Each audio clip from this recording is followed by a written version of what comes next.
If you're a developer, you know all about the flow.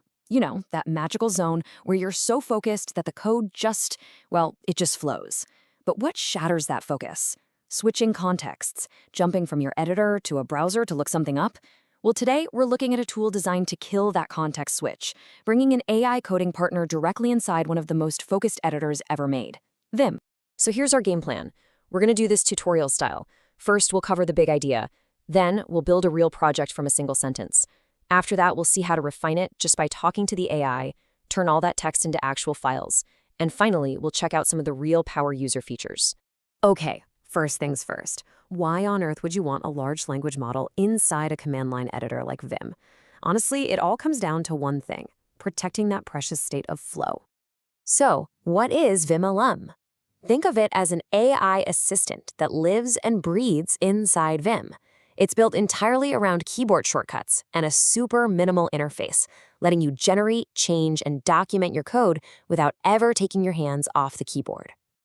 And this quote it nails the whole philosophy, doesn't it? Vim is already famous for its efficiency, how you can manipulate text with almost surgical precision. The idea here is to fuse that efficiency with the creative aha power of AI to create a kind of supercharged coding environment. All right, enough talk. Let's see this thing in action because talk is cheap, right? We're going to build a brand new Chrome extension completely from scratch. And when I say scratch, I mean we're starting from a totally empty directory. And here it is. This is our starting line. Just a terminal, a blinking cursor, and the words LLM is ready. No files, no folders, no boilerplate code anywhere. It's just us and the AI, ready to go. Now, watch this. We hit Ctrl-l, and a prompt opens up at the bottom. We're not going to write any code. We're just going to describe what we want, in plain English. Create a Chrome extension for copying selected content from web pages. That's the whole instruction. And just like that, the AI gets to work, streaming its response right into a window on the right. Now, the amazing thing here isn't just that it wrote code. It's that it outlined the entire project for us. It gave us the file names and all the code for each one, the manifest, the HTML for the pop-up, the content script, the whole shebang. But come on, let's be real. The first draft is almost never the final draft. The true power of an AI partner isn't just spitting out code, it's being able to refine it. This is where coding really starts to feel like a conversation. So, if we squint at the manifest.json file it generated, we can spot a tiny issue. It's using manifest version 2, which is on its way out. Normally, you'd have to open a browser, search for the new syntax, but we can just, talk to the AI. So we just type use manifest v3 instead, and boom, the AI totally gets the context of what we're talking about and instantly refactors the entire response to use the latest standard. You can see the old v2 code on the left and the shiny new v3 code on the right. No fuss. So this becomes your core workflow, and it's incredibly simple. You highlight the code you want to change, you hit Ctrl-l to tell the AI what to do, and then you press one key, Ctrl-p, to paste its suggestion right over your old code.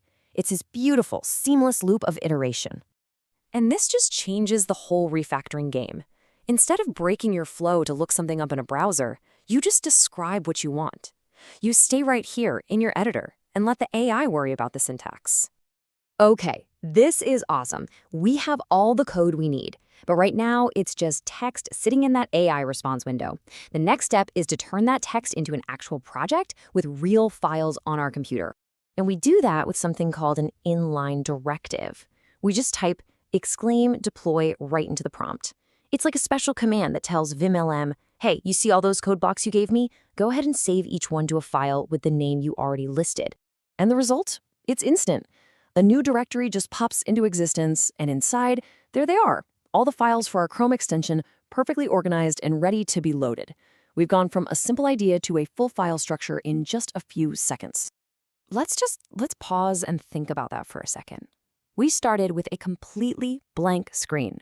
We typed one sentence, had a quick chat to make a correction, and then typed one command. And now we have a fully scaffolded project. All of that without ever leaving the terminal. Now, that deploy command we just used, that was just a little taste of a much more powerful feature set. These inline directives are how you really take control and supercharge your entire workflow with the AI. So here are the main ones. We've already met deploy, but include is the real powerhouse here. It lets you pull in content from files or even the output from a command to give the AI way more context. And continue and follow up just help you manage the conversation. Okay, let's try a classic example that every single developer has to do, writing Git commit messages. A good message summarizes your changes, right? Well, we can use @include to feed our exact code changes to the AI and ask it to write the summary for us. Look at this prompt. We're asking for a commit message. But then we use include with a shell command inside, $git diff popup.js.